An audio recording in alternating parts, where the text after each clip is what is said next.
nous allons pouvoir redébuter nos travaux qui commencent cet après-midi par une conférence. Alors, quelle est la différence entre une table ronde et une conférence? On a le même nombre de participants devant nous. On a par contre un seul sujet qui est traité de la même façon par les 4 intervenants qui ont construit ensemble la réponse à la commande. Donc, enfin, j'espère. Donc, on va prendre 35 minutes pour les écouter. C'est un quatuor. Et nous allons ensuite prendre un petit peu de temps pour les discussions comme on l'a fait ce matin. Donc, le sujet c'est penser les déserts médicaux par leur marge. Premier résultat d'une enquête dans le Tarn, mais qui est aussi, vous le verrez, une enquête nationale dont un terrain applicatif est le Tarn.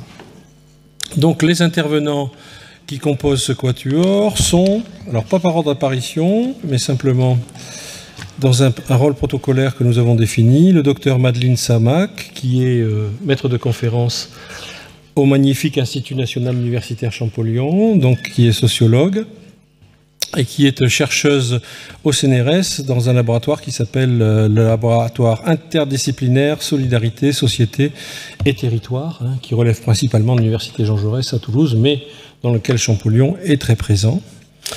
Elle fait partie effectivement de ces chercheurs qui s'intéressent à travers un réseau national qui s'appelle Ruralmed à ce sujet des déserts médicaux.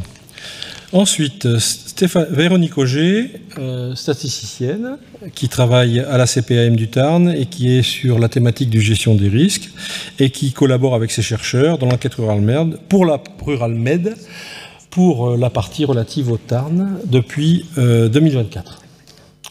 Ensuite, nous avons 2 professeurs. Le professeur Corinne Milsan, Karine Milsan, décidément j'arrive pas à vous relire, Karine.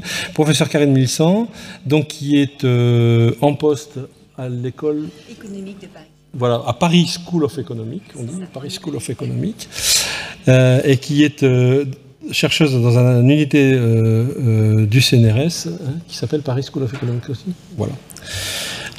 Puis le professeur Sylvain Laurent, qui est directeur des études de l'École des hautes études en santé sociale et chercheur au centre Maurice Halbwachs, j'espère que je le prononce bien, Laurent, et qui est aussi impliqué dans cette enquête Ruralmed sur les déserts médicaux financée par la plateforme Sciences humaines et sociales santé du CNRS, et il a une spécialité notamment qui est autour du transport des patients.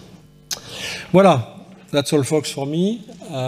35 minutes, je fais le gardien du temps, mais je vous laisse enchaîner comme vous voulez. Puis il paraît que vous avez des jolis slides, donc feu vert. C'est bon? Ok. Bonjour à tous, merci beaucoup aux organisateurs et organisatrices pour cette journée d'études, et notamment à nos partenaires de la CPAM du Tarn qui nous ont proposé de présenter des résultats d'une enquête qui est donc en cours, même si beaucoup de résultats commencent à être consolidés, on est encore en train de finaliser certains résultats. Donc là, pour la plupart des graphiques, des diagrammes que vous allez voir aujourd'hui, c'est les premières fois qu'on les projette nationalement. Donc vous avez un peu la primeur. Il y a quelques-uns qui sont passés par l'Assemblée nationale au moment de l'évaluation du projet de loi transpartisan, mais c'était moins développé que ce qu'on a là. Donc là, on va avoir les premiers résultats. Donc c'est pour ça qu'on va garder aussi peut-être du temps pour avoir certaines questions de la salle et certains retours. Donc comme cela a été dit, moi je suis Sylvain Laurent, je suis directeur d'études à l'HESS et je coordonne avec Karine, qui est donc directrice de recherche au CNRS à Paris School of Economics, une étude qui est financée par la plateforme santé du CNRS autour de la question des déserts médicaux. C'est une enquête qui a d'abord commencé sur une forme un peu pédagogique où on voulait travailler avec nos collègues d'Albi, notamment avec des lycéens de différents lycées du Tarn. Donc on a commencé par faire un questionnaire de santé sur le rapport des habitants du Tarn à la médecine, qui était au départ pédagogique, mais qui en fait a été représentatif. On a eu plus de 1500 réponses, avec 8 bassins de vie, enfin 8 lycées différents, avec des gens qui sont allés dans beaucoup de communes différentes, pour amener des résultats, avec beaucoup de gens qui faisaient état notamment de leur recours régulier au transport médical. Et donc c'est dans ce cadre de cette première recherche qu'on a commencé à travailler avec la CPM du Tarn. et des collègues de l'Université d'Albi, mais aussi du CNRS, de la Sorbonne, autour de ce projet en disant on va mettre ensemble des sociologues, des économistes, Karine est économiste notamment, je suis sociologue, mais aussi des géographes comme Julie Vallée, pour essayer d'avoir une approche un peu interdisciplinaire de cet enjeu de la question de la recomposition de la médecine dans des milieux où il y a une faible densité, ou en tout cas essayer de questionner ce slogan du désert médical autrement simplement qu'en le prenant comme un acquis du débat public et du débat médiatique. Il y a déjà beaucoup de littérature sur comment on mesure ou pas l'accessibilité aux soins. Il y a tout un tas de débats dans la littérature existante sur les indicateurs qu'on peut mobiliser. Il y a aussi beaucoup de critiques qui commencent à émerger de la notion de désert médical, alors pour plusieurs raisons, notamment parce que cette notion de désert a charrie tout un tas d'impensés. Elle a une histoire, notamment de la data, d'où vient ce terme de désert. C'est pas complètement éloigné de la reconversion de certains personnel qui était en charge auparavant de l'administration, par exemple, coloniale, qu'on a reconverti dans l'aménagement du territoire. Donc il y a on charrie un imaginaire autour du vide avec cette notion de désert. Il y a toute une critique aussi sur les déserts alimentaires dans la littérature. Donc en fait, c'est cette idée qu'il n'y aurait rien, en fait, qui nous interroge. En fait, on pense au contraire qu'il peut y avoir beaucoup de personnel de santé et de soins dans des zones qui sont estampillées comme désert médical, mais il y a aussi tout un enjeu de classification, de catégories administratives à être ou pas désignées comme une zone étant en pénurie de médecins, par exemple. Et l'autre impensé de cette catégorie de désert médical, c'est qu'elle se focalise souvent sur l'absence ou la présence de médecins généralistes. Or, il y a toute une gamme de personnel de santé. Vous avez beaucoup parlé ce matin des pharmaciens, mais il y a tout un tas d'autres types d'intervenants qui font partie de l'arc de travail médical et qui sont aussi à prendre en compte quand on pose la question de l'organisation d'un système de soins. Et par ailleurs, on pourrait ajouter d'autres éléments de la critique de cette notion de désert, notamment le fait que quand on parle de désert, et ça c'est les spécialistes du désert tout court qui en parlent, en fait on a aussi des phénomènes par exemple d'hypertrophie urbaine. C'est-à-dire en fait c'est compliqué de penser le désert médical dans une zone sans penser la question de l'organisation de la médecine dans les centres urbains, dans les agglomérations. Et par exemple, si on prend l'exemple qu'on va traiter aujourd'hui du Tarn, c'est compliqué de parler de l'organisation de la médecine dans le Tarn sans parler par exemple de l'oncopole à Toulouse ou d'autres formes d'organisation de la médecine hospitalière qui, elles, se concentrent dans d'autres zones. Et donc souvent avec le désert va aussi des formes de concentration des soins à d'autres endroits. Il y a cette question aussi de la connectivité qui devient centrale quand on parle de désert, si on le prend la métaphore au sérieux, c'est de savoir comment on déplace les gens d'un point à l'autre. Et là, moi je suis plutôt en charge du volet transport de l'étude, donc si on a le temps, je vous referai 5 minutes là-dessus en cours de présentation, mais la question du désert, c'est d'abord celle des routes en fait, savoir par où passent les gens pour aller se faire soigner, est-ce que des gens ont accès ou pas à la médecine sur place, et s'ils n'ont pas accès, comment ils se déplacent pour accéder à des soins.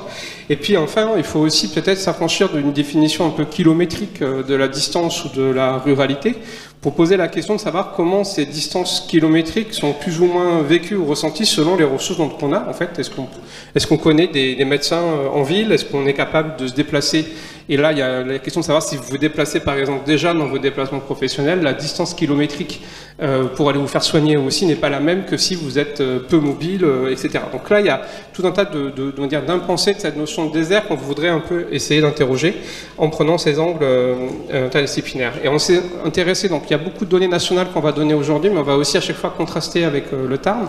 Et le Tarn est un cas intéressant pour ça aussi, parce que souvent, quand on a l'image d'un désert médical, on va penser à des zones où il y a à la fois une déprise démographique, c'est-à-dire une baisse du nombre d'habitants, et en même temps une baisse du nombre de médecins. C'est un peu la définition qu'on peut retrouver notamment, par exemple, dans l'annuaire de l'ordre des médecins annuel, où on va avoir une classification comme ça, avec des zones qui perdent beaucoup de médecins. Or, le Tarn, on observe une dégradation de la densité médicale.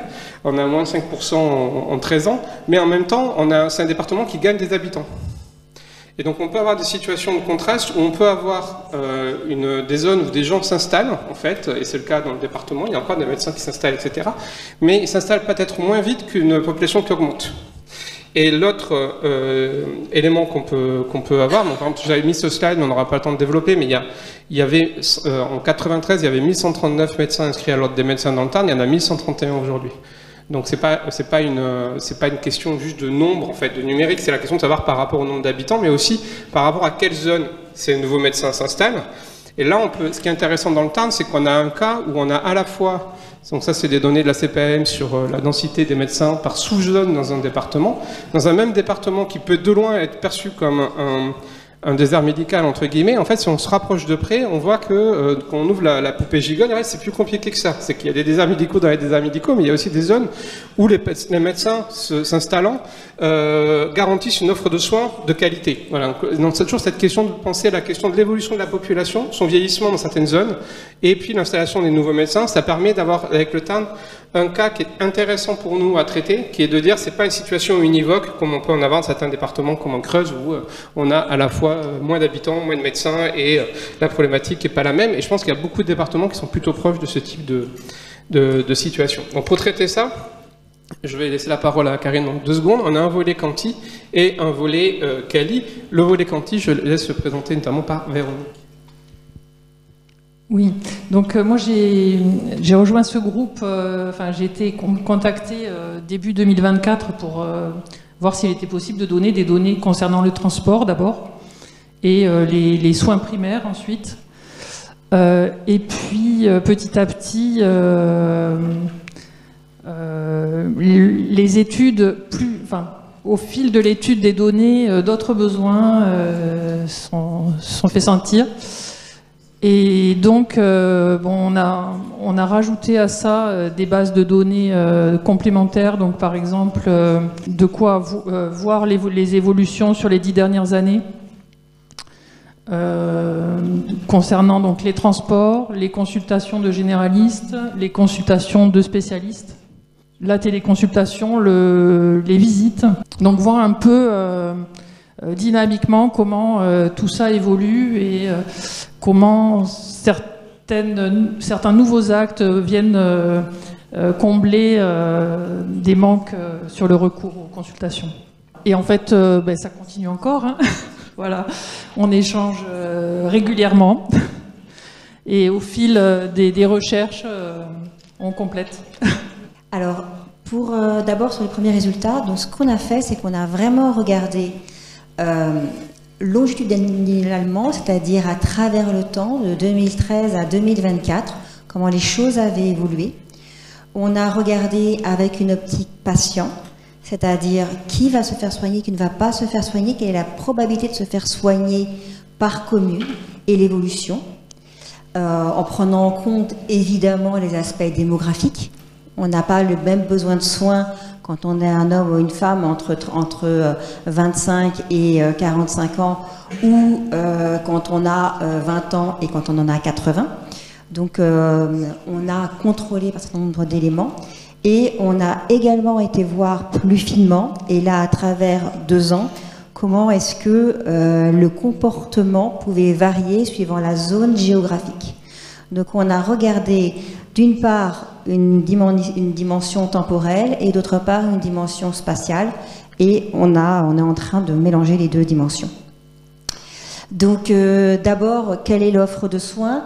Alors ce qu'il faut avoir en tête, ce qui nous a apparu, et c'est sûrement pour les médecins qui sont ici une évidence, mais c'est pas une évidence pour le grand public, et c'est pas une évidence non plus quand on aborde la question finement, c'est qu'on a une forme de séparation dans les pratiques entre les médecins généralistes et les médecins spécialistes.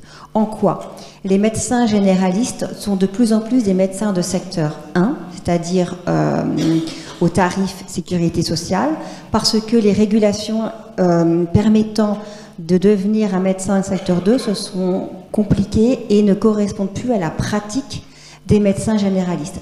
Donc on observe dans les données des médecins généralistes qui sont quasiment en totalité secteur 1, et ce n'est pas le cas pour les médecins spécialistes. Parallèlement, on s'est aperçu qu'on avait une diminution du nombre de consultations pour les médecins généralistes. On s'est dit, ce n'est pas possible, on a vérifié, on a été regardé sur les données de France entière, on a demandé également aux personnes qui travaillent dessus à la CNAM, et il s'avère qu'il y a effectivement une diminution du nombre de généralistes. Pour travailler également énormément sur l'hôpital, il y a également une stagnation, une diminution du nombre de séjours. Et en ce moment, l'IGAS, l'IGF, l'Inspection générale des affaires sociales, l'Inspection générale des finances, la Cour des comptes travaillent énormément sur la productivité hospitalière publique, parce que c'est une vraie question de santé publique, ça amène. Hein. Et ce qui est intéressant, en fait, c'est pour ça que j'insiste autant sur les médecins généralistes, c'est que c'est la clé de voûte aussi pour tout ce qui est prévention. Et donc, avoir une présence qui diminue ou des consultations qui diminuent auprès des médecins généralistes dit beaucoup de choses sur un système qui devrait se tourner à lire les textes vers davantage de prévention par rapport au curatif. Donc on a regardé, je vous dis depuis 2013, et ici on a fait un modèle, un petit modèle économétrique. Sur le deuxième graphique on le voit mieux, on voit qu'en fait ce n'est pas seulement la crise sanitaire qui a changé le tableau. La crise sanitaire, elle n'a fait que venir enfoncer le clou, mais le clou était déjà bien planté. Et donc, quand on regarde, on voit que depuis 2013, on n'a pas pris antérieurement, mais il est possible que c'est déjà vrai antérieurement, on voit très clairement que c'est une tendance qui dépasse la crise sanitaire, mais que depuis la crise sanitaire, si vous voulez, on a encore une diminution et ça a décroché de la tendance qui existait antérieurement à la crise sanitaire. Ça c'est juste pour dire qu'on a le même résultat. Le Tarn n'est pas spécifique en fait, alors que c'est un département dit rural au sens INSEE. Eh bien, on voit que ce qui est obtenu en France entière est obtenu dans le Tarn. Donc, on ne va pas le faire systématiquement, mais nous, en derrière, on a fait toutes nos analyses systématiquement France entière, Tarn. Ce qui a demandé, en fait, beaucoup de travail parce qu'à chaque fois, il nous fallait pouvoir vérifier que ce qui était obtenu pour le Tarn pouvait être extrapolé à ce qui pouvait être vu en France entière et que le Tarn, du coup, offrait un cas d'exemple tout à fait significatif. Si on regarde maintenant en termes de remboursement, alors là on peut l'étayer avec les différentes mesures qui ont été prises, avec des forfaits supplémentaires qui ont été prises au cours de cette période, mais ce qu'on observe du coup, c'est que si on a une diminution du nombre de consultations, on n'a pas de diminution réelle en termes de remboursement, ni en termes de dépenses. Donc, parce qu'en fait, comme on est sur des populations pour lesquelles il y a des forfaits supplémentaires pour différentes raisons, maladies chroniques, la fonction de l'âge, différents critères qui viennent expliquer, liés aux politiques de santé pour prendre en compte les spécificités des populations, on observe de ce fait des remboursements qui semblent être, qui sont relativement stable sur la période, mais qui cache comme j'ai dit tout à l'heure, une diminution réelle du nombre de consultations. Donc c'est pour ça qu'il nous faut également, pour avoir un tableau complet, ne pas s'arrêter aux dépenses ni aux remboursements, mais vraiment mettre au regard sans arrêt le nombre de consultations avec les dépenses. Pour les spécialistes, en fait, le tableau semble au départ, il nous a paru à première vue que c'était la même chose. En fait, pas tout à fait. Ce qui se passe pour les spécialistes, c'est que en termes de consultation, on a effectivement une diminution. Mais dans la réalité, donc pareil, avec la même chose entre dépenses et consultation, le même décalage, mais en réalité, c'est en trompe-l'œil. En réalité, il y a associé aux consultations les actes techniques, les avis ponctuels depuis 2016, les téléconsultations, les téléexpertises. Et là, ce qu'on va ajouter prochainement, ce sont les télésurveillances, puisque c'est très récent. Mais si on veut avoir une vision non seulement rétrospective, mais également se projeter, donc une vision prospective pour qu'est-ce qui va arriver par la suite, il nous faut avoir l'ensemble du tableau, donc regarder ce qui est en train de se faire sur les télésurveillances également. Et donc, si on regarde ça, on voit que si on prend l'intégralité, on a quelque chose qui est difficile à analyser. En revanche, je ne peux pas mettre le prompteur, mais si vous regardez le deuxième graphique, le nombre de bénéficiaires des spécialistes, en prenant les consultations et tout type d'actes que j'ai fini tout à l'heure, donc les actes techniques, les avis ponctuels, téléconsultations, téléexpertise, ici, vous voyez qu'en fait, on a une légère progression, d'accord, sur la période. Donc pour les spécialistes, le tableau est vraiment différent, mais c'est lié au fait que la manière de prendre en charge le patient a évolué sur la période. Et dans le détail, on voit bien la baisse de consultation, l'augmentation importante des avis ponctuels depuis 2016, qui explique en fait que ça va venir augmenter au global, on n'aura pas cette baisse dans les consultations. Le nombre de bénéficiaires en termes d'actes techniques, et puis évidemment tout ce qui est téléconsultation. Donc voilà pour tout ce qui est spécialiste et voilà pour le décor général de comment est-ce que se fait l'offre de soins. Pourquoi est-ce qu'avant, je ne me suis pas appesantie, mais on avait quelque chose de différent, c'est que, vous savez, à l'hôpital, on fait de plus en plus par chirurgie ambulatoire, et la chirurgie ambulatoire à l'hôpital, donc en moins de 12 heures, elle peut également se faire pour partie de plus en plus en consultation. Et donc on a ça également qui entre, on les a ici, quand je vous montre ceci, on les a exclus. Mais quand je prends l'ensemble, c'est inclus. Donc voilà, il y a des jeux comme ça, on s'est résumé aux soins primaires ici, parce que vraiment on voulait être sur les soins primaires, sur la partie qui est le nœud pour rentrer, pour faire en sorte de retarder le moment où l'individu doit aller à l'hôpital, en fait. Faire en sorte qu'on puisse le soigner avant qu'il ait un état de santé suffisamment dégradé pour malheureusement devoir être hospitalisé. Sur les visites à domicile, il faut que je fasse attention au temps, donc je ne vais pas trop longue, juste pour vous dire qu'en fait, il y a une chute drastique des visites à domicile. Cette chute drastique des visites à domicile est d'autant plus importante qu'en fait, elle n'est pas compensée par les téléconsultations. Les téléconsultations représentent à peu près 3,8%, c'est-à-dire 42 000 téléconsultations dans le Tarn. Ça n'est pas compensé par la chute des visites à domicile et surtout, ça ne concerne pas la même population de patients. Du tout. C'est-à-dire que vous avez des patients âgés qui vont faire appel aux visites à domicile et vous n'avez pas un transfert vers les téléconsultations. Enfin, quand j'ai dit tout ça, vous pouvez me répondre, mais oui, mais les patients, en fait, ils vont aux urgences. Okay, ils ne font pas les soins primaires, on les retrouve aux urgences. Eh bien, à partir des données qu'on peut avoir, malheureusement, comme vous le voyez ici, c'est pour ça que j'ai pris la peine de vous mettre quand même depuis 2013, il est difficile d'avoir des chiffres avant 2022. Donc, c'est pour vous montrer qu'on n'a pas les chiffres en prenant tout ce qui est possible, parce que c'était codé en hospitalier. Mais quand on y regarde, vous voyez bien que ce n'est pas les téléconsultations, alors qu'on continue depuis de 22, 23, 24 à avoir des baisses de nombre de médecins et du nombre de personnes qui consultent, ça on le voit bien dans les données, on ne voit pas un recours aux urgences plus important. Donc ça ne peut pas s'expliquer par un recours aux urgences plus important. Voilà, et on a une concentration de l'offre de médecins par commune. C'est-à-dire que quand vous implantez des maisons de santé ou des centres de santé, vous n'avez pas un maillage des médecins sur l'ensemble des communes. Donc ça ne remplace pas cette présence dans chaque commune. Vous voyez? Et ça s'observe bien quand on regarde ici la concentration de l'offre. Voilà, je vais laisser la parole, sinon Madine ne pourra pas... Non, c'est toi. Oui, pardon. Je te laisse la parole. Et donc, une fois qu'on a... Ah oui, c'est juste pour dire... Ici, c'est juste... Pardon. Ici, c'était juste pour dire que, je vous l'ai dit à l'oral, mais j'insiste, pour l'hospitalier, on observe la même chose. On a une diminution des structures, une diminution de lits et places, enfin de lits, et une diminution, pas de place, mais une diminution de lits. Et donc, voilà, on a globalement un portrait d'une France qui diminue son offre de soins aux patients.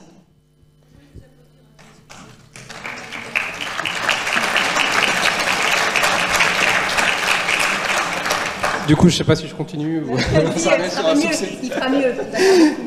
Donc, vous pouvez toujours vous référer à la publication de Karine qui est évoquée ici, mais j'imagine que les slides seront en ligne après.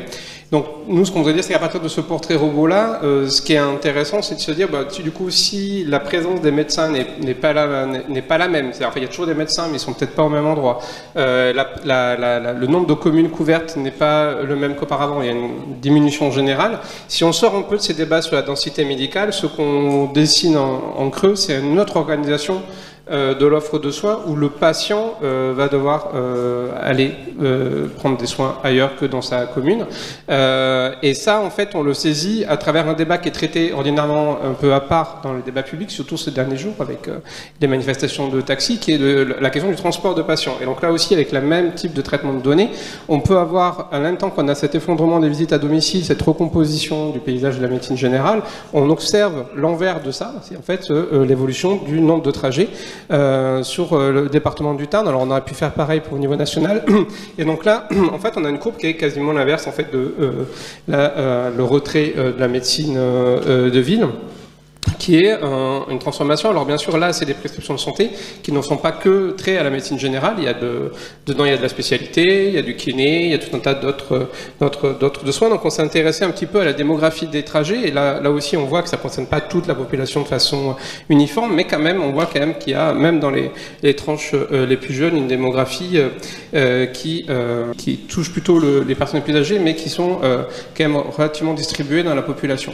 Les prescriptions augmentent aussi en volume de remboursement, et donc le chiffre sur lequel on insiste, c'est qu'en fait vous avez sur la France entière 5,4 milliards d'euros remboursés pour l'année écoulée en matière de transport. Et donc pour avoir quelque chose de commensurable, on ne peut pas utiliser beaucoup de métaphores autres que de dire, en fait, pour rappel, le remboursement de la médecine en consultation générale l'an passé, c'était 4,9 milliards.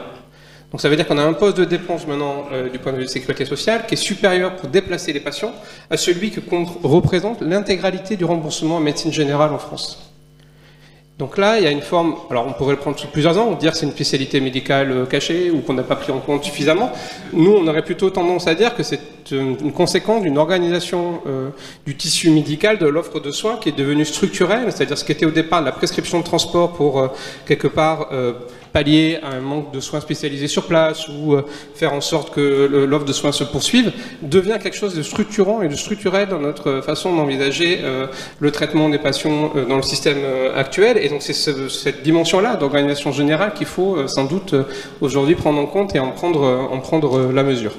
Si on prend le seul département du Tarn, c'est 13,4% des bénéficiaires qui ont bénéficié l'an passé d'un remboursement en termes de prescription. Et quand ils rentrent dans ce type de circuit, bien sûr, ils vont généralement pas faire un seul trajet pour se rendre, pour se faire soigner. Ils vont faire 8,4 trajets en moyenne pour ceux qui en bénéficient. On peut après regarder par sous-spécialité, mais ce serait peut-être un peu trop long pour les 5 minutes qui me restent pour faire ce point-là. Simplement de dire qu'effectivement, on a aussi pas mal de trajets qui sont liés à de la médecine générale. C'est pas que de la médecine de spécialité ou des gens qui auraient des pathologies lourdes. Et donc là, on va retomber sur il faut vraiment regarder en miroir les deux parties de cette présentation et dire, nous, en fait, quand on travaille sur les transports, on travaille sur l'envers du décor de l'offre de soins, telle qu'elle est structurée. Le marché du transport de patients, et donc là c'est un point qui est un peu technique peut-être, mais qui en fait appel presque à la sociologie économique, c'est que ces 5 milliards et quelques d'euros de remboursement, ils se déversent sur un marché de prise en charge des patients qui lui-même a ses propres logiques, avec des salariés qui travaillent dans des entreprises avec un diplôme d'état d'ambulancier, mais aussi des taxis qui travaillent en indépendant. Et donc ce qu'on observe en vrai, la structure des entreprises, c'est que dans un département comme le Tarn, on a l'essentiel des transporteurs de patients qui sont salariés d'entreprises de transport, plutôt de grande taille. Mais on a aussi toute une myriade de travailleurs indépendants qui travaillent souvent sur le régime du taxi, et en fait, on va avoir beaucoup de demandes du point de vue de ces grandes entreprises qui ne peuvent pas être assurées. Et donc une part de l'activité, du surplus d'activité qu'on observe ces dernières années avec ces courbes qui montent subitement, va se déverser depuis des entreprises où il y avait des licences VSL et des ambulances vers des entreprises indépendantes de taxi. Concrètement, ça veut dire qu'une entreprise d'ambulance appelle un chauffeur de taxi indépendant quand il ne peut pas prendre en charge un malade en lui disant « là on est débordé, est-ce que tu peux le prendre ?» Et cet effet-là d'externalisation par les entreprises du secteur vers les plus petits entrepreneurs fait que quand on regarde juste un tableau très simple comme celui-là, dans le département du Tarn, 46% des trajets sont assurés par les VSL, mais les VSL ne représentent que 32% de la facturation. À l'inverse, les taxis représentent 34% des trajets, mais ils représentent 42% de la facturation. Pourquoi? Parce que le mode de facturation, tout simplement, n'est pas le même, et que donc si vous déversez une activité depuis des entreprises de transport de patients vers des taxis indépendants, ils vont appliquer leur propre grille tarifaire, qui n'est pas tout à fait la même. Alors, je vous ai pris un exemple, Castres-Carcassonne, pour aller faire un scanner à Carcassonne quand vous habitez à Castres. En ambulance, il y a 2 équipiers, ça coûte bien sûr 440 €, mais même si vous regardez juste la différence entre le tarif VSL à 170 € ou le tarif taxi à 194, vous avez d'emblée un surcroît de coût de prise en charge qui apparaît. Et ça qui est lié à la façon dont une activité se déverse sur une autre. Et donc là, il y a une réflexion à avoir sur la délivrance des licences VSL, la structuration du marché etc. Donc je vais m'arrêter là pour les trucs de patients, c'est juste pour vous montrer qu'on essaie d'articuler une sociologie de l'économie du transport avec ce qu'a décrit auparavant Karine sur l'organisation de la structure. Je donne la parole à Madeleine qui va faire le dernier axe de notre enquête. Merci. Oui, donc moi, dans cette enquête collective, je me suis intéressée en particulier avec d'autres collègues au point de vue des patients et à la façon dont ils se soignent dans un contexte de désert médical. Et donc, je vais vous donner simplement quelques pistes d'analyse, parce qu'encore une fois, l'enquête est en cours, c'est pas terminé. Mais donc, du point de vue des patients, en fait, toutes ces recompositions qui ont été décrites ici d'un point de vue statistique, elles se traduisent pour les patients d'abord par des difficultés à trouver un médecin traitant qui est disponible. Et ça, c'est des difficultés qu'on va retrouver chez des patients qui se sont notamment installés récemment dans le département, mais aussi chez des patients qui peuvent être là depuis plus longtemps, mais qui ont un médecin qui a cessé leur activité, donc départ en retraite, décès, déménagement. On va retrouver aussi ces difficultés, y compris dans des départements où, statistiquement, sur la carte que vous aviez tout à l'heure de la densité médicale, eh bien, la densité médicale apparaît comme étant relativement bonne. Et ce pourquoi? Eh bien, parce que, tout simplement, dans ces territoires, même s'il y a un nombre de médecins suffisant statistiquement, eh bien, ces médecins, parfois, ne prennent plus de nouveaux patients, et donc ça produit des situations d'engorgement. Et ça produit, du point de vue des patients, des situations d'absence ou de difficulté en tout cas à trouver un médecin et à des parcours en fait qu'on peut qualifier de parcours du combattant dans lesquels des patients se retrouvent à solliciter des secrétariats médicaux, 30, 40, 50 secrétariats médicaux en vain et à ne donc pas trouver de médecins traitants. Donc ça, c'est une situation qui est décrite par plusieurs des enquêtés que nous avons rencontrés. Autre point que je voudrais développer, c'est en fait, que font les patients dans ces cas-là? Et bien dans ces cas-là, je pourrais dessiner deux situations. Une première situation qui est en fait d'aller chercher le médecin plus loin. Et donc à défaut d'avoir un médecin généraliste à proximité de son domicile, on a un certain nombre de personnes enquêtées qui se résolvent finalement à allonger les distances pour aller trouver un médecin. Donc c'est 14 km, 15 km, 17 km pour aller chez son médecin traitant. Finalement, donc ça c'est pour le médecin traitant, et puis évidemment pour les médecines de spécialité, les distances sont généralement encore plus longues parce que ça va se retrouver ici dans des centres urbains, donc Albi, Castres, voire Toulouse. Nous, un des intérêts, un des questionnements qu'on a dans l'enquête, c'est de voir en fait quelles inégalités sociales ça crée. Cet allongement des distances. Parce qu'évidemment, se déplacer, ça a un coût, et ce coût, il n'est pas supporté de la même manière pour tout le monde. La capacité à se déplacer n'est pas la même pour tout le monde. La capacité à trouver un médecin traitant à distance, par exemple, aller à Toulouse, voir son ancien médecin traitant quand on a habité à Toulouse avant, c'est pas quelque chose qui est donné à tout le monde. Et donc, il y a des inégalités sociales en fonction de notre trajectoire résidentielle, en fonction de nos mobilités professionnelles, etc., de ce qu'on appelle en sociologie notre capital social, etc., etc. Et donc, ça crée des inégalités qui sont à la fois territoriales, mais aussi sociales. Un autre point que je développe très rapidement, c'est aussi le fait que, dans certains cas, il y a aussi des situations, et on en a parlé ce matin, de rupture de soins, enfin de rupture de suivi médical. Pendant 1 année, 2 années, 3 années, ça s'est passé à Lacaune, ça s'est passé à Vaour dans mon enquête. Je pense que ça a dû se passer à Réalmont, enfin dans tout un tas de territoires. Donc il y a des personnes qui effectivement sont pour une durée temporaire, en tout cas sans soins. Et donc là aussi, la capacité à quand même accéder à des formes de soins, elle va varier en fonction des initiatives qui peuvent avoir lieu localement. Je pense par exemple à Albi, où j'ai pas mal d'enquêtés qui ont eu par exemple recours à ce cabinet des médecins retraités d'Albi, ponctuellement parce qu'ils n'arrivent pas à trouver de médecins traitants. Donc en fonction des initiatives qui existent localement, va pouvoir se dessiner quand même un accès aux soins, mais là aussi ça peut créer de fait des inégalités. Je termine simplement par un point, parce qu'on en a beaucoup parlé ce matin, sur la télémédecine, parce que c'est une des questions qu'on travaille avec les personnes que l'on rencontre. Et donc, du point de vue des patients, qu'en est-il ? Ce qui ressort des entretiens que nous avons faits, c'est que le recours à la télémédecine, c'est quelque chose qui est souvent présenté par les patients comme quelque chose de pratique, mais pour des pathologies mineures. Et en même temps, c'est quelque chose qui est utilisé avec beaucoup de distance et beaucoup de sens critique. C'est souvent conçu comme un dépannage. Quand voilà, c'est le week-end, quand on n'a pas de médecin traitant, quand on a une grippe, un rhume et on sait que voilà, la pathologie, a priori, il n'y a pas trop d'enjeux, dans ces cas-là, on va pouvoir consulter et on va trouver ça pratique. Mais il y a en même temps toujours quand même un rapport assez critique à ce rapport, cette relation médicale qui se noue via la télémédecine. C'est à la fois la brièveté des consultations, l'absence de suivi, et effectivement, comme ça a été dit aussi ce matin, l'absence de contact humain, parce que finalement, c'est ce que nous disent les patients quand même dans la plupart des situations, c'est moi je veux un humain et je veux un contact et je veux surtout un suivi de long terme qui soit un suivi qui donne accès à de la prévention, du long terme et une relation en fait de confiance aussi. Voilà, je m'arrête là, je pense qu'on peut peut-être ouvrir les débats.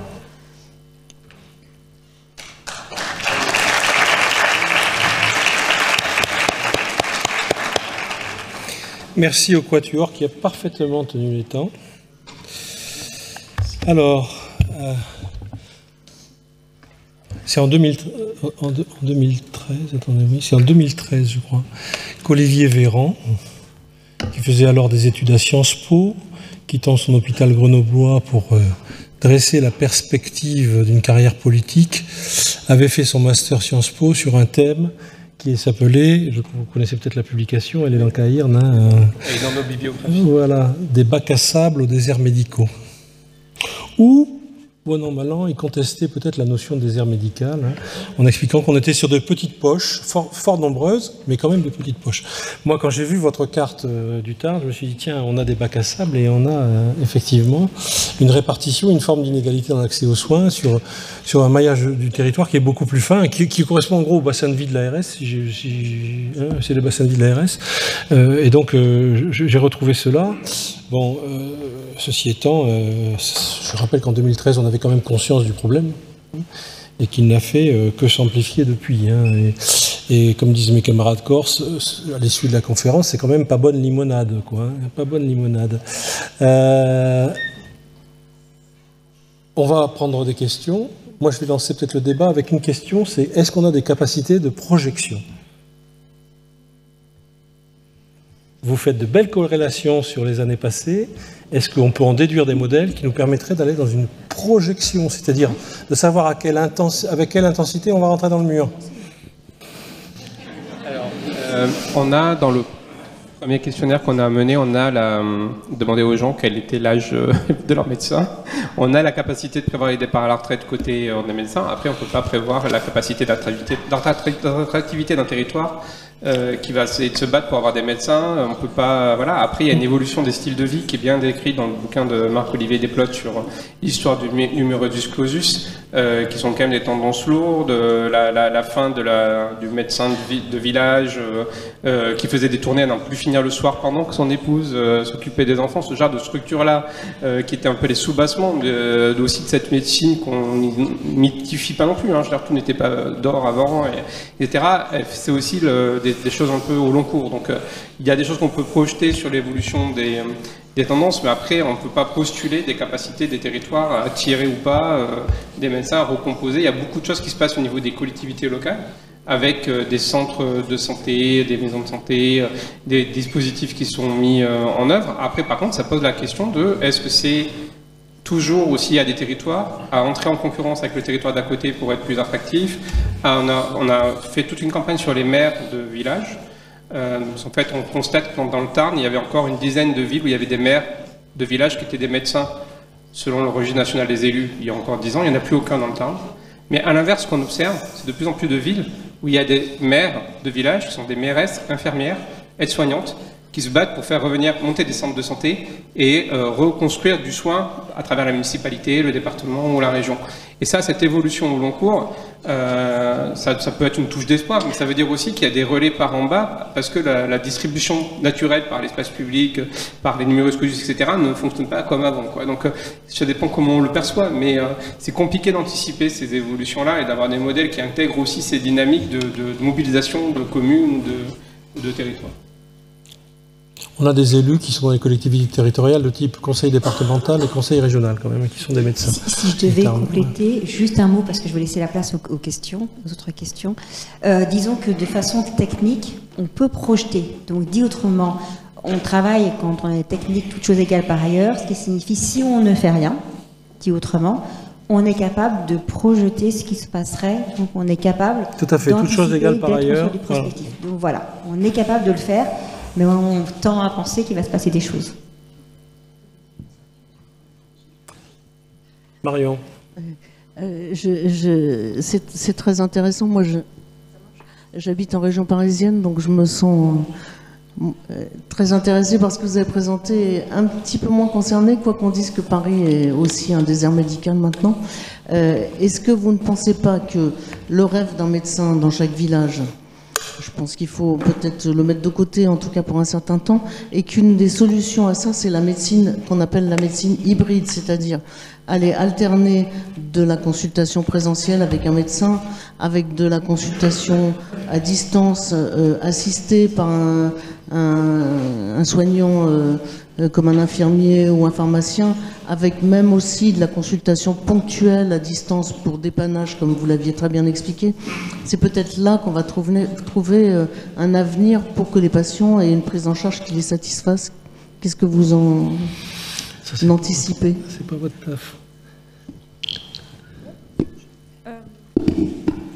Je ne sais pas si mon rôle, je ne suis pas sûre que mon rôle soit de souhaiter quelque chose. En tout cas, ce qu'on constate, c'est que les habitants hybrident eux-mêmes. Effectivement, en fait, il y a des choses que je n'ai pas pu raconter, mais par exemple, il y a un certain nombre d'enquêtés qui ont un médecin traitant, mais qui ont un médecin traitant qui est lui-même surchargé, qui ont donc des délais de rendez-vous qui s'allongent, et qui donc, face à quelque chose qui est jugé urgent de leur point de vue et un délai de rendez-vous trop long, ils vont aller téléconsulter ou ils vont aller au cabinet des médecins retraités d'Albi. Et donc l'hybridation, elle se fait de fait par les patients. Si je peux rajouter, après je te laisserai la parole. Pour répondre à cette question aussi, c'est qui sera le médecin derrière la téléconsultation? Parce que si vous avez un médecin généraliste que vous connaissez, et que celui que vous téléconsultez n'a rien à voir dans ce schéma, vous allez avoir un problème de suivi, même si on vous dit, et je travaille avec les données, j'aime ça, malgré tout, je suis assez ouverte pour me rendre compte que ce n'est pas la même chose d'avoir des données qui sont appauvries parce que c'est du 0,1, plutôt que d'avoir cette relation avec de l'implicite. Je laisse la parole à Sylvain. Bonjour. Je suis le docteur Savignac, j'exerce à Val-d'Hériès en ZRR. Je voulais intervenir parce qu'en fait, moi, quand j'étais sur les bancs de la fac en 90, on m'a dit, mais vous verrez, à partir de 2015, 2020, il manquera des médecins partout. Et après, jusqu'en 2030, mais vous ferez ce que vous voudrez. Vous mettrez vos cabinets où vous voudrez. Il n'y aura plus de médecins. Donc, en fait, aujourd'hui, on parle des déserts d'aujourd'hui, mais les déserts d'aujourd'hui, c'est ceux qu'on a créés avec le numerus clausus. Et ça, quand on dit oui, les médecins ne sont pas motivés, les médecins, ils travaillent moins, les médecins, ils consultent moins, mais les médecins, ils sont moins nombreux. Moi, mon médecin généraliste, dans ma campagne à Attigny, dans les Ardennes, qui a fait ses études à la fac de Reims comme moi, ils étaient 800. Moi, quand j'ai passé le concours, on était 79. Comment vous voulez qu'on occupe des territoires quand on divise par 10 pour avoir 10 fois moins de dépenses de santé ? Avec une population qui vieillit, des soins qui coûtent toujours plus cher et une médecine qui est chronophage. Parce qu'aujourd'hui, on a tellement de contraintes dans nos exercices quotidiens qu'on passe plus de temps à faire du papier que de voir des patients. Là, aujourd'hui...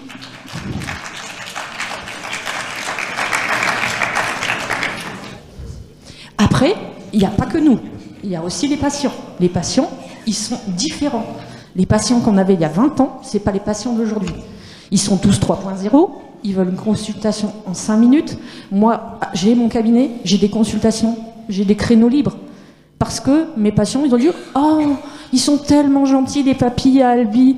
Alors, je suis allée les voir le matin parce que l'après-midi, avec vous, il y avait une place à 17h, mais j'avais des courses à faire. » Et papy, c'est vous, oui, mais bon, c'est amical, hein, c'est amical. Et donc, vous voyez bien aussi qu'il y a un comportement sociétal sur lequel nous, on ne peut pas influencer. Hier, sur ma consultation, j'ai eu 3 annulations dans les moins de 2 heures de rendez-vous. Ce qu'ils font, c'est des rendez-vous qui ont disparu de mon agenda électronique, mais personne n'a pu prendre la place. Il s'agit plus d'un témoignage qu'une question, mais nous apprécions. Merci, madame. Une dernière question, Gilbert Angard avait demandé la parole. À la fin des années 90, je vous rappelle quand même qu'il y a une députée qui avait pensé une chose exceptionnelle, c'est que moins il y aurait de médecins, moins il y aurait de malades. Plus le numéro clausus, bonjour les dégâts. Voilà. Et moi, tout à l'heure, vous parlez de l'intelligence artificielle, quelque chose de fabuleux, parce qu'on pouvait prévoir, grâce à l'intelligence artificielle, des conséquences de décisions qui ont été prises. Je pense que l'intelligence artificielle, si elle avait été il y a 20 ans, peut-être qu'on ne serait pas dans le, excusez-moi le terme, dans le merdier dans lequel on est. Hein. Oui, c'est pas bien. Il y a encore 2 demandes, donc vraiment question courte, réponse courte, parce que je vais me faire gronder par l'animateur suivant. Moi, en tant qu'élu local, je m'interroge quand même sur cette incapacité qu'on a à prévoir sur du long terme.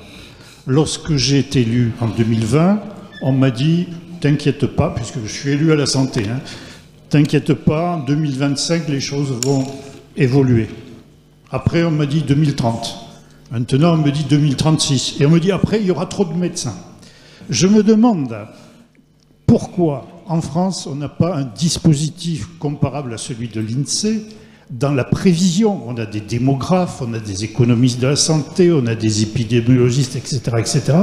Comment on n'est pas capable, au niveau national, d'avoir des projections assez solides et d'adapter le système de formation aux besoins de la population? Je rappelle qu'il y avait un numerus clausus qu'on a abrégé en numéro apertus, mais c'est encore un numérus. C'est pas libre. J'étais court. Merci Gilbert. Oui. Réponse courte? Oui, non? Oui, non, mais on peut je sais pas, en fait, on n'a pas toujours saisi les questions derrière les réactions, donc juste de dire, en fait, la question du numerus clausus, elle renvoie aussi à la façon dont le corps médical lui-même, dans les années 70-80, a défendu ce concept du numerus clausus. C'est ça, les livres d'histoire là-dessus, ils sont assez clairs. Et la façon dont il s'est réouvert sur la dernière période, elle s'est faite dans un contexte aussi où les universités, on leur a donné l'autonomie du choix du volume d'étudiants qu'elles accueillent, mais sans forcément en face mettre des moyens pour organiser avoir plus de place, etc. Donc c'est une autonomie aussi des universités en trompe-l'œil. Donc ces évolutions-là en termes de politique publique, on peut dire qu'on ne les a pas anticipées, mais on peut dire aussi que faisant des réformes où il n'y a pas en face les moyens, que ce soit à l'université pour accueillir, ou une volonté ferme depuis les années 80 de profondément désindexer la question du numerus clausus à simplement la question de la formation à moyen constant, forcément là on est sûr d'arriver, on met un petit panneau fin, on est arrivé à la situation actuelle. Mais si on se met du côté de l'offre médicale et qu'on regarde le nombre de communes, par exemple dans le département du Tarn où il y a moins de médecins, là la question qui se pose, c'est pas de savoir si telle personne a annulé son rendez-vous à 17h. La question qui se pose, c'est de savoir est-ce que dans sa commune il y a encore un médecin. Et donc, et combien de temps il va lui falloir pour obtenir un rendez-vous, et combien de temps elle va attendre en arrivant sur place, etc. Et donc, il y a des choses qu'on perçoit quand on est médecin, peut-être en termes d'annulation de rendez-vous, qui renvoient à des choses aussi structurelles, d'ailleurs, sur l'accessibilité dans sa propre commune ou pas à un médecin. Est-ce qu'on jongle effectivement avec des courses ou pas pour aller trouver un rendez-vous? Et ça, c'est des choses dont les médecins ne sont pas responsables, qui subissent aussi en partie, mais les gens qui le subissent aussi, c'est les patients qui n'ont plus de médecin dans leur commune. Et juste pour compléter, il y a l'équivalent de l'INSEE, hein, c'est l'adresse qui a cette fonction, donc, qui est le ministère de la Santé. Et d'autre part, il y a quelque chose dont on ne peut pas prévoir, c'est le fait que la société elle-même a changé. Et la manière dont pratique le médecin aujourd'hui n'a rien à voir avec la manière dont le médecin pratiquait il y a 10 ans et encore plus il y a 20 ans. Le nombre d'heures travaillées ne sont pas les mêmes, le nombre de jours travaillés ne sont pas les mêmes parce que la relation vie personnelle, vie travaillée n'est pas la même et ça touche l'ensemble de la société et les personnels soignants dont les médecins ne sont pas épargnés. Et ça, il est difficile de rentrer ça dans la projection parce que c'est un changement structurel de la société qui n'est pas forcément facile d'anticiper. Merci Karine. Dernière question, et j'en prendrai plus parce que là on est hors jeu. Monsieur le vice-président. Oui, non, juste pour expliquer que je rejoins complètement ce qui a été dit. La médecine a évolué, donc de faire un constat par rapport à la médecine d'hier et d'aujourd'hui, c'est plus du tout la même. C'est sûr qu'on compare des choses qui ne sont pas comparables. Moi, j'ai connu l'époque où les médecins partaient, ils pleuraient parce qu'ils laissaient leur clientèle. Aujourd'hui, ils partent, ils sont en dépression. Il y a quand même quelque chose qui ne marche pas dans le système. Et pour finir, on a 45 000 personnes qui n'ont pas de médecin traitant dans le Tarn, il faut le dire. Donc, le système, quelque part, ne va pas. Merci. Je suis obligé de clore la discussion. Juste une petite question. Moi, je suis, je dirais, un citoyen lambda. On a proposé récemment à la télé, pourquoi on n'adhère pas peut-être à une manne de médecins étrangers qui seraient prêts à venir peut-être remplir ces déserts médicaux. Ils sont là. Merci. Et juste pour répondre sur les médecins étrangers, en fait, les médecins étrangers sont déjà présents, mais ils sont présents aujourd'hui plutôt en hospitalier. Et les derniers chiffres montrent qu'ils sont plutôt présents en hospitalier, mais aussi du coup surreprésentés, notamment dans certaines tâches comme les gardes de nuit, où sont 6 fois plus nombreux les médecins étrangers que les médecins français. Merci. On applaudit nos intervenants.